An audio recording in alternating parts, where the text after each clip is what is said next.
Hello, welcome back. Christmas ഒക്കെ അടുത്തു വരുന്ന ഈ ഒരു സമയത്ത് ഇന്ന് വളരെ സങ്കടകരമായൊരു വാർത്ത കേട്ടിട്ടാണ് അധികം ആളുകളും ഉണർന്നിട്ടുണ്ടാവുക. ഇടുക്കി മുട്ടത്ത് അരുവിക്കുത്ത് എന്ന് പറയുന്ന വെള്ളച്ചാട്ടത്തിൽ 2 വിദ്യാർത്ഥികൾ മുങ്ങി മരിച്ചു എന്ന വാർത്തയാണ് രാവിലെ കേൾക്കാൻ പറ്റിയത്. സത്യം പറഞ്ഞാൽ ഇങ്ങനത്തെ വാർത്ത കേട്ട് കഴിയുമ്പോൾ കുറച്ച് സമയം തല മരച്ച പോലെ, മരവിച്ചു പോയതുപോലെ അങ്ങനെ നിന്നു പോകാറുണ്ട്. പിന്നെ എങ്ങനെ സംഭവിച്ചു എന്നൊക്കെ അന്വേഷിച്ചപ്പോൾ കുറേ ചാനലുകളിൽ അരുവിക്കുത്ത് എന്ന് പറയുന്ന വെള്ളച്ചാട്ടത്തിലേക്ക് അധികം ആളുകളൊന്നും അങ്ങനെ പോകാറില്ല. കാര്യം അവിടെ ഒരു സാമൂഹിക വിരുദ്ധരുടെ ഏരിയയാണ്, അതുപോലെ തന്നെ കുറച്ച് ഡേഞ്ചർ ആയിട്ടുള്ള ഒരു വെള്ളച്ചാട്ടമാണ് എന്നൊക്കെ പറഞ്ഞിട്ട് കുറേ ന്യൂസുകൾ കണ്ടു. ഇവിടെ ഒരാൺകുട്ടിയും പെൺകുട്ടിയും കൂടിയാണ് പോയേക്കുന്നത്. ഒരു 3ാം വർഷ വിദ്യാർത്ഥിയും എഞ്ചിനീയറിംഗ് വിദ്യാർത്ഥിയും 1ാം വർഷ വിദ്യാർത്ഥിയുമായിട്ടാണ് പോയേക്കുന്നത്. ഇപ്പോൾ 1ാം വർഷം എന്ന് പറയുമ്പോൾ ഐ തിങ്ക് ഏതാണ്ട് 3 മാസമായിട്ടേ ഉള്ളൂ ക്ലാസ് തുടങ്ങിയിട്ടല്ലേ. അപ്പോൾ ഏതാണ്ട് 3 മാസത്തെ പരിചയം കൊണ്ടാണ് ഇവർ രണ്ടും കൂടി ഇങ്ങനൊരു സ്ഥലത്തേക്ക് പോകാനായിട്ട് തീരുമാനിച്ചതും പോയതും. ഇവരുടെ രണ്ടിൻ്റെയും മൊബൈൽ ഫോണും അഴിച്ചു വെച്ച വസ്ത്രങ്ങളും ഒക്കെ അവിടെ കരയിൽ തന്നെ ഇരിക്കുന്നുണ്ടായിരുന്നു എന്നാണ് ദൃക്സാക്ഷികൾ പറയുന്നത്. ദൃക്സാക്ഷികൾ ആ പരിസരത്തുള്ള ആരോ കുളിക്കാൻ ചെന്നപ്പോഴാണ് ഇത് കണ്ടത്. അപ്പോൾ ഡ്രസ്സൊക്കെ അഴിച്ചു വെച്ച സ്ഥിതിക്ക് അവർ കുളിക്കാൻ ഇറങ്ങിയതാവാം എന്ന് നമുക്ക് ഊഹിക്കാം. പക്ഷെ ഒരുപാട് ചാനലുകളിൽ ഇപ്പോൾ പറയുന്നുണ്ട് അവരെ കൊന്നതാണോ എന്ന് സംശയമുണ്ട്. എന്ത് തന്നെയാണെങ്കിലും അവർ രണ്ടും കൂടെ ഒറ്റയ്ക്ക് അവിടെ ചെന്നതിന് ശേഷമാണല്ലോ എന്തെങ്കിലും സംഭവിച്ചിട്ടുണ്ടാവുക. പിന്നെ ഇത് സാമൂഹിക വിരുദ്ധരുടെ ഒരു താവളമാണ് എന്നൊക്കെ പറയുന്നു. ശരിക്കും പറഞ്ഞാൽ ഇപ്പോഴത്തെ സാമൂഹിക വിരുദ്ധരാരാണ്? ഇപ്പോൾ ഈ വളർന്നു വരുന്ന കുട്ടികൾ തന്നെയാണ്. നമ്മൾ എവിടെ പോയാലും, ഇപ്പോൾ ഒരു പ്രൈവറ്റ് ബസ്സിൽ കയറിയാലും ട്രെയിനിൽ കയറിയാലും പൊതുസ്ഥലങ്ങളിൽ പ്രകൃതി രമണീയമായി എവിടെ ചെന്നാലും ഇതേപോലുള്ള കുറേ കുട്ടികളെ കാണാം. അവർ ചെയ്യുന്ന ഓരോ പ്രവൃത്തികൾ സാമൂഹിക വിരുദ്ധം തന്നെയാണ്. അപ്പോൾ ഈ സാമൂഹിക വിരുദ്ധരെ തേടിയിട്ട് വേറെ നമുക്ക് പുറത്തേക്കൊന്നും മലയേണ്ട കാര്യമൊന്നുമില്ല. ഈ കുട്ടികൾ തന്നെയാണ് ഈ പറയുന്ന പരിപാടികളെല്ലാം കാണിക്കുന്നത്. അവരുപയോഗിക്കാത്ത ലഹരികളില്ല, അവർ ചെയ്യാത്ത പ്രവൃത്തികളില്ല. നമുക്കൊക്കെ പുറത്തൊക്കെ പോയാൽ, ഞാൻ മുമ്പ് ഒരു വീഡിയോയിൽ പറഞ്ഞിട്ടുണ്ടായിരുന്നു, കൊച്ചു കുട്ടികളെ കൊണ്ടൊക്കെ പോകുമ്പോൾ കണ്ണ് കെട്ടി പോകേണ്ട അവസ്ഥയാണിപ്പോൾ. അത്തരം പരിപാടികളാണ്. അവർക്ക് ഒരു നാണവും ഇല്ലാതെ, ഒരു പ്രൈവസി ഇല്ലാതെ അവർ കാട്ടിക്കൂട്ടുന്ന ചേഷ്ടകളും പ്രക്രിയകളും ഒക്കെ. അപ്പോൾ ഇത് മനസ്സിലാക്കേണ്ടത് ഈ കുട്ടികൾ തന്നെയാണ് അല്ലേ.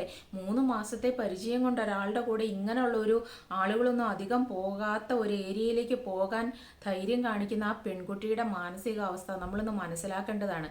ഇന്നത്തെ തലമുറ അങ്ങനെയാണ്, ഇന്നത്തെ കുട്ടികൾ അങ്ങനെയാണ്. ആരെങ്കിലും ഇതിനെ പറ്റിയിട്ടൊന്ന് പറഞ്ഞാൽ, ഒറ്റപ്പെട്ട സ്ഥലങ്ങളിൽ ഇവരെ 2 പേരെ കണ്ടാൽ, സംശയകരമായ സാഹചര്യങ്ങളിൽ കണ്ടാൽ ഒന്ന് ചോദ്യം ചെയ്യാൻ ആർക്കും അവകാശമില്ല. ഇന്നത്തെ നിയമം അങ്ങനെയാണ്. അവരെ അനുകൂലിച്ചിട്ടാണ് സംസാരിക്കുക. ഇതുകൊണ്ട് തന്നെ ജനങ്ങൾ കൈകടത്താറില്ല. പൊതുവേ ആളുകൾ കണ്ടാലും ഇപ്പം കണ്ണടയ്ക്കുള്ളൂ. അടുത്ത ദിവസം ഇവർക്ക് എന്തെങ്കിലും സംഭവിച്ചതിന് ശേഷം മാത്രമാണ് ഇത് വലിയ ഇഷ്യൂ ആക്കിയിട്ട് എന്തുകൊണ്ട് ആരും കണ്ടില്ല, ആരും ഒന്നും ചെയ്തില്ല എന്ന് പറഞ്ഞിട്ട് ജനങ്ങൾക്ക് മേലേക്ക് ഈ കുറ്റം വരാറുള്ളൂ. ഇപ്പം തന്നെ ഞാൻ കുറച്ച് കമൻസ് ഒക്കെ കണ്ടു, എന്തുകൊണ്ടാണ് ഈ ഡ്രസ്സൊക്കെ അഴിച്ചു വെച്ചേക്കുന്ന ആദ്യം ആരോ കണ്ടു എന്നിട്ട് എന്തുകൊണ്ട് മറ്റുള്ളവരോട് പറഞ്ഞില്ല എന്നൊക്കെ ചോദിച്ചിട്ട് കുറച്ച് കമൻസ് ചില ന്യൂസ് ചാനലുകളുടെ അടിയിൽ ഞാൻ കണ്ടു കേട്ടോ. ആരെന്തിനു പറയണം? അവർ 2 കുട്ടികൾ വന്നിട്ട് കുളിക്കാൻ ഇറങ്ങിയെങ്കിൽ അത് പറയാനായിട്ട് മറ്റുള്ളവരോട് പറയാനോ ആളുകൾ അവരെ തേടിയോ ചെന്നിട്ടുണ്ടെങ്കിൽ ഇവരെ ആട്ടി ഓടിക്കും. കാര്യം ഞങ്ങളുടെ സ്വാതന്ത്ര്യമാണ്, ഞങ്ങളുടെ സ്വാതന്ത്ര്യത്തിൽ നിങ്ങൾ എന്തിനാണ് കൈ കടത്തുന്നത് എന്ന് പറഞ്ഞിട്ട് വേണമെങ്കിൽ ഇവരുടെ ഫോട്ടോ എടുക്കും, വീഡിയോ എടുക്കും. അത് സാമൂഹിക മാധ്യമങ്ങളിൽ കൂടി, സോഷ്യൽ മീഡിയയിൽ കൂടി പ്രചരിപ്പിക്കും. അവരെ ഈ ഉപദേശിക്കാൻ ചെന്ന ആളിനെ അല്ലെങ്കിൽ തടയാൻ ചെന്ന ആളിനെ മാക്സിമം നാണം കെടുത്തുകയും ചെയ്യും. അപ്പോൾ അതുകൊണ്ട് തന്നെ അധികം ആളുകളും ഇങ്ങനെയുള്ള കാര്യങ്ങളിലൊന്നും കൈ കടത്താറില്ല. ഈ ക്രിസ്മസ് അടുത്ത് വരുന്ന ഈ ഒരു സമയത്ത് ആ വീട്ടുകാർ സ്വന്തം മക്കളെ എഞ്ചിനീയറിംഗ് കോളേജിൽ പഠിക്കാൻ വിട്ട മക്കളെ കാത്തിങ്ങനെ ഇരിക്കുന്ന സമയമാണ്. അവർ വരുമ്പോൾ അവർക്ക് ഇഷ്ടമുള്ളതൊക്കെ ഉണ്ടാക്കി കൊടുത്ത്, ഹോസ്റ്റലിൽ നിന്ന് പഠിക്കുന്ന കുട്ടികളല്ലേ, അവർക്ക് വേണ്ടതെല്ലാം ഒരുക്കി അവരെ കാത്തിരിക്കുന്ന ഒരു സമയത്താണെന്ന് ഓർക്കണം. ഇങ്ങനത്തെ ഒരു ജീവിതത്തിൽ അവർക്ക് മറക്കാൻ പറ്റാത്ത ഒരു പ്രഹരം കൊടുത്തിട്ട് അവർ ജീവൻ തന്നെ ഉപേക്ഷിച്ചത്. അപ്പോൾ ഇവിടെയൊക്കെ നമ്മൾ മനസ്സിലാക്കേണ്ട ഒരു കാര്യം എന്ന് പറഞ്ഞാൽ ഇന്നത്തെ കുട്ടികളുടെ വളർച്ച തന്നെയാണ്. ഒട്ടുമേ മറ്റുള്ളവരെ പേടിയില്ലാതെ, അനുസരണയില്ലാതെ, ബഹുമാനമില്ലാതെ ഞങ്ങൾക്ക് എന്തും ചെയ്യാൻ, ഞങ്ങളുടെ ഇഷ്ടമാണ്, ഞങ്ങളുടെ സ്വാതന്ത്ര്യമാണ് എന്ന് പറഞ്ഞ് പോകുന്ന കുട്ടികൾക്ക് കൊടുക്കേണ്ടി വരുന്ന വില സ്വന്തം ജീവൻ തന്നെയാണ്. ഞാൻ മുമ്പൊരു വീഡിയോയിൽ പറഞ്ഞിട്ടുണ്ട്, എൻ്റെ നാട്ടിൽ എൻ്റെ വീടിനടുത്തുള്ള ഒരു കുട്ടി 14 വയസ്സ് മാത്രമേ ഉള്ളൂ, അവൾ പ്രഗ്നൻ്റ് ആണ് എന്ന് പറഞ്ഞിട്ടൊരു വീഡിയോ ചെയ്തിട്ടുണ്ടായിരുന്നു. ഇപ്പോൾ ഡെലിവറിയൊക്കെ കഴിഞ്ഞ് ആ കുട്ടി 14 വയസ്സുള്ള ഒരു കുട്ടിക്ക് ഒരു കുഞ്ഞും ഉണ്ടായി. ആ കുഞ്ഞുമായിട്ട് അത് വീട്ടിൽ പുറത്തു പോലും ഇറങ്ങാൻ പറ്റാതെ, ആളുകളെ ഫേസ് ചെയ്യാൻ പറ്റാതെ ആ വീടിനുള്ളിൽ തന്നെ കഴിയുന്നുണ്ട്. പിന്നെ ഒരു കുറച്ച് കഴിയുമ്പോൾ നാണക്കേടും ഒക്കെ മാറും, അത് അമ്മയും മകളും ഒരുപോലെ തന്നെ വളരും, അങ്ങനെ ആകും സാഹചര്യം. പക്ഷെ എല്ലാ കാര്യത്തിലും ഇന്നത്തെ കാലത്ത് ഈ സ്വാതന്ത്ര്യം എന്ന് പറയുന്നത് കുട്ടികൾ ദുരുപയോഗപ്പെടുത്തുകയാണ് ചെയ്യുന്നത്. കുട്ടികൾ തന്നെയല്ല കേട്ടോ, എല്ലാ ആളുകളും, സ്ത്രീകൾക്കും അനുകൂലമായിട്ട് ഒരുപാട് നിയമങ്ങളുണ്ടല്ലോ. മാക്സിമം അതെങ്ങനെ ദുരുപയോഗം ചെയ്യാം എന്നാണ് ഇന്നത്തെ ആളുകൾ ചിന്തിക്കുന്നത്. അപ്പോൾ ഈ കുട്ടികളുടെ കാര്യത്തിൽ ഒരുപാട് നമ്മൾ മറ്റുള്ളവരെ കുറ്റം പറഞ്ഞിട്ടോ അല്ലെങ്കിൽ സാമൂഹിക വിരുദ്ധരെ തേടിപ്പോയിട്ടോ ഒന്നും കാര്യമില്ല. കാരണം ഇവർക്കുള്ളിൽ തന്നെയുണ്ട് സാമൂഹിക വിരുദ്ധർ. നല്ല കുട്ടികളില്ല എന്നല്ല പറയുന്നത്, പക്ഷേ ഈ നല്ല കുട്ടികളും കൂടി ഇങ്ങനെയുള്ള കുട്ടികളുടെ കൂടെ കൂട്ടുകൂടി അവരുടേതായ കാര്യത്തിലേക്ക് പോയി കഴിയുമ്പോൾ ഇവരെ ബ്രെയിൻ വാഷ് ചെയ്യുകയാണ്. നമ്മൾ എന്തിനാണ് ജീവിക്കുന്നത്? ആകെ കുറച്ച് കാലം ജീവിക്കും, ഇതിനുള്ളിൽ നമ്മൾക്ക് എന്തൊക്കെ എൻജോയ് ചെയ്യാൻ പറ്റുമോ അതൊക്കെ എൻജോയ് ചെയ്യുക, അങ്ങനെ ലാവിഷായിട്ട് ജീവിക്കുക. എൻ്റെ വസ്ത്രം, എൻ്റെ ശരീരം, എൻ്റെ ഇഷ്ടം, എൻ്റെ താല്പര്യം, ആ ഒരു മുദ്രാവാക്യവുമായിട്ട് എല്ലാം എൻ്റെ ഇഷ്ടം ഒക്കെ നല്ലതാണ്. സ്വന്തം ഇഷ്ടത്തിന് ഒറ്റ ജീവിതമേ ഉള്ളൂ, ജീവിക്കുന്നത് നല്ലതാണ്. അതിന് വില കൊടുക്കേണ്ടി വരുന്നത് സ്വന്തം ജീവൻ തന്നെയാണ് എന്നിവർ മനസ്സിലാക്കുന്നില്ല. അല്ലെങ്കിൽ പിന്നെ ഒരു പെൺകുട്ടിക്ക് ഒരു ആൺകുട്ടിയുടെ കൂടെ ഒറ്റയ്ക്ക് വെള്ളച്ചാട്ടത്തിലേക്ക് പോകാനും ഡ്രസ്സ് അഴിച്ചു വെച്ചിട്ട് ഇറങ്ങുക എന്ന് പറയുമ്പോൾ കുളിക്കാനായിട്ട് തന്നെ ഉദ്ദേശിച്ചിട്ടായിരിക്കും അവർ പോയിട്ടുണ്ടാവുക. അതിനൊക്കെയുള്ള ഒരു ധൈര്യം കുട്ടികൾക്ക് ഉണ്ടാകുക എന്ന് പറയുന്നത് തന്നെ നമുക്കൊക്കെ വിശ്വസിക്കാൻ പറ്റാത്ത കാര്യമാണല്ലേ. എത്ര പരിചയമുള്ള ആളുകളുടെ കൂടെ പോലും പോകാൻ മടിക്കുന്ന ഒരു കാലഘട്ടം ഉണ്ടായിരുന്നു. പക്ഷേ ഇപ്പം അങ്ങനെയല്ല. ജസ്റ്റ് ഒന്ന് കണ്ടാൽ മാത്രം മതി, അവരെ ഒരു ബൈക്കും കൂടി ഉണ്ടെങ്കിൽ ഓക്കെയാണ്. അവർ ഈ ലോകത്ത് എവിടെ പോകാനും തയ്യാറാണ്. ചില ആളുകൾ പറയുന്നുണ്ട് പേരൻസ് വളർത്തിയതിൻ്റെ കുറ്റമാണ്, വളർത്തു ദോഷമാണ് എന്നൊക്കെ. ഒരിക്കലും അങ്ങനെ പറയാൻ പറ്റില്ല. കാരണം നമ്മൾ എത്ര കെയർ ചെയ്ത് വളർത്തുന്ന മക്കളും ഒരു പ്രായം കഴിയുമ്പോൾ അവർ നമ്മുടെ അണ്ടറിലായിരിക്കില്ല. അവർ ഹോസ്റ്റലിൽ നിന്ന് പഠിക്കുകയും വേറെ കൂട്ടുകെട്ടും ഒക്കെ ആയിട്ട് പോയി കഴിയുമ്പോൾ പിന്നെ ആ ഒരു കൂട്ടുകെട്ടിൻ്റെ ആ ഒരു ഗ്യാങ്ങിൽ പെട്ടിട്ട് അവർ അവരുടേതായ രീതിയിലാണ് തീരുമാനങ്ങൾ എടുക്കുന്നതും പ്രവർത്തിക്കുന്നതും ഒക്കെ. ഇതിൻ്റെയൊക്കെ ഭവിഷ്യത്ത് അനുഭവിക്കേണ്ടി വരുന്ന പാവം പേരൻസ് ആണ്. ഒരുപാട് കഷ്ടപ്പെട്ട് ഒരുപാട് പ്രതീക്ഷയോടെ മക്കളെ വളർത്തി അവർക്ക് വേണ്ടതെല്ലാം ചെയ്തു കൊടുത്ത് താങ്കൾക്കില്ലെങ്കിലും അവർക്ക് വേണ്ട കാര്യങ്ങളെല്ലാം ചെയ്തു കൊടുത്ത് പ്രതീക്ഷയോടെ അവരെ നോക്കിയിരിക്കുന്ന പേരൻസിൻ്റെ മുമ്പിലേക്ക് ഇങ്ങനെയുള്ള അനുഭവങ്ങൾ, ജീവനില്ലാത്ത ജഡങ്ങളായിട്ടൊക്കെ വരുന്ന മക്കൾ ചെല്ലുന്ന അവസ്ഥ എന്ന് പറയുന്നതുണ്ടല്ലോ, ചിന്തിക്കാൻ പറ്റാത്ത കാര്യമാണ്. ഇനിയെങ്കിലും കുട്ടികൾ ഇതൊരു പാഠമാക്കി. ഇപ്പം മരിച്ചു പോയവരെ പറ്റി എന്തിനാണ് വീണ്ടും പറയുന്നത്? മരിച്ചു പോയില്ലേ, സംസാരം എല്ലാവരുടെ ഇടയിലുണ്ട്. ഇത് മരിച്ചു പോയവർക്ക് വേണ്ടി സംസാരിക്കുന്നതല്ല ഒരിക്കലും. ജീവിച്ചിരിക്കുന്ന ഒരാളെങ്കിലും ഇത് കണ്ടിട്ട് ഇനി ഇങ്ങനെ ഞാൻ എവിടെയെങ്കിലും പോയാൽ അതെന്നെ എനിക്ക് ഏറ്റവും വേണ്ടപ്പെട്ട എൻ്റെ പേരൻസിനോടെങ്കിലും ഒന്ന് വിളിച്ച് പറയണം എന്നുള്ള ഒരു മനസ്സ് ഒരാൾക്കെങ്കിലും ഉണ്ടാകാൻ വേണ്ടിയിട്ടാണ് പല ആളുകളും ഇത് വീണ്ടും വീണ്ടും എടുത്ത് ഇതിനെ പറ്റിയിട്ട് സംസാരിക്കുന്നത്. ഒരു കുട്ടിയുടെയെങ്കിലും മനസ്സ് ഇതുകൊണ്ട് മാറിക്കിട്ടിയാൽ അത്രയായില്ലേ. കാര്യം അതേപോലുള്ള പ്രവൃത്തികളാണ് ഇന്ന് നമ്മുടെ ചുറ്റും നോക്കിയാൽ കാണുന്നത്.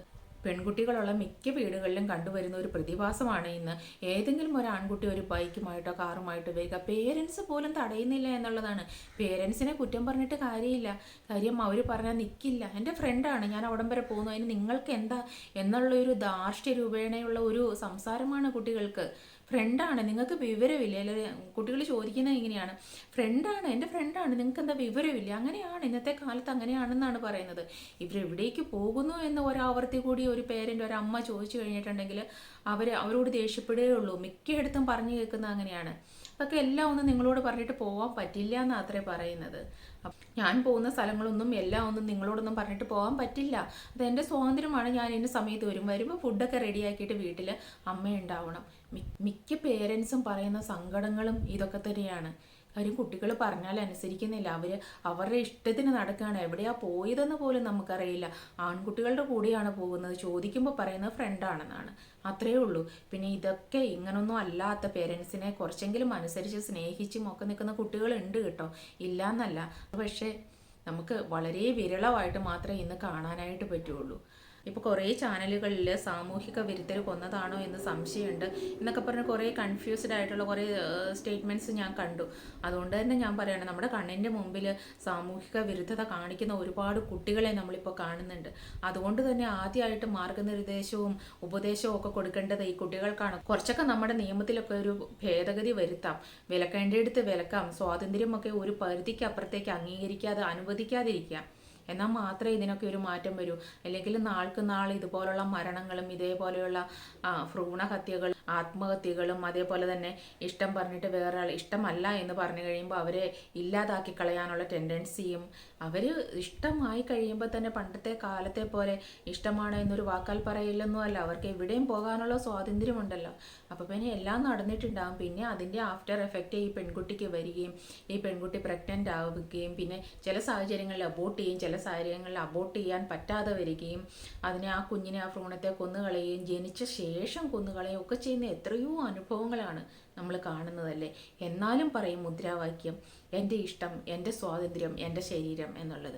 ഈ മുദ്രാവാക്യമായിട്ട് എത്രത്തോളം പോകുന്നു ഈ തലമുറ, അതിനനുസരിച്ചിട്ടുള്ള പ്രത്യാഘാതങ്ങൾ ഈ സമൂഹത്തിൽ ഉണ്ടായിക്കൊണ്ടേയിരിക്കും. എങ്കിലും സംഭവിച്ചു കഴിയുമ്പോൾ അത് അങ്ങനെയാണ് ഇങ്ങനെയാണ് എന്നൊക്കെ പറഞ്ഞിട്ട് മുറിവിൽ കൂട്ടിയിട്ട് യാതൊരു കാര്യമില്ല. അതിന് മുമ്പ് തന്നെ ഇതിന് അഗെയിൻസ്റ്റ് ആയിട്ടുള്ള ഒരു നിയമം കൊണ്ടുവരിക. ഇവർക്ക് കൊടുത്തേക്കുന്ന ഈ അമിത സ്വാതന്ത്ര്യമുണ്ടല്ലോ, എന്തും ചെയ്യാനും 18 കഴിഞ്ഞാൽ എന്തും ചെയ്യാനും എവിടെയും പോകാനും ഉപയോഗിക്കാനും ഒക്കെയുള്ള സ്വാതന്ത്ര്യം, അതിന് കുറച്ചൊരു മാറ്റം വരുത്തിയാൽ ഇത്രത്തോളം പ്രശ്നങ്ങൾ ഉണ്ടാവില്ല എന്ന് തന്നെ എനിക്ക് തോന്നുന്നു. എന്തായാലും ആ വീട്ടുകാരുടെ അവസ്ഥ വളരെ കഷ്ടമാണ്. കാര്യം 2 ദിവസം കൂടിയേ ഉള്ളൂ ഇനി ക്രിസ്മസിന്. ആ ഒരു സമയത്ത് അവർ അനുഭവിക്കേണ്ടി വരുന്ന ആ ഒരു മാനസിക സംഘർഷം ചിന്തിക്കാൻ പറ്റാത്തതാണ്. ഇങ്ങനൊന്നും മുന്നോട്ട് മാർക്കും ഉണ്ടാവാതിരിക്കട്ടെ എന്ന് മാത്രം നമുക്ക് ആത്മാർത്ഥമായിട്ട് ആഗ്രഹിക്കാം, അല്ലേ? അടുത്തൊരു വീഡിയോ ആയിട്ട് വീണ്ടും കാണാം. താങ്ക്